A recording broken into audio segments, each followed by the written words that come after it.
National Weather Service in Jackson has issued a severe thunderstorm warning for west central Rankin County in central Mississippi, southeastern Hinds County in central Mississippi, until 4:15 p.m. Central Standard Time. At 3:36 p.m. Central Standard Time, a severe thunderstorm was located over, moving northeast at 25 miles per hour.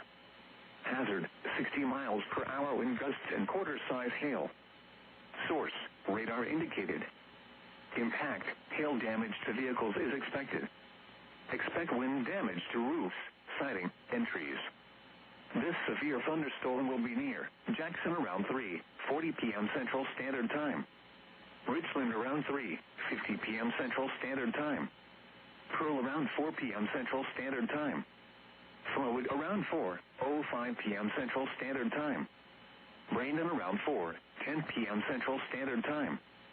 For your protection, move to an interior room on the lowest floor of a building.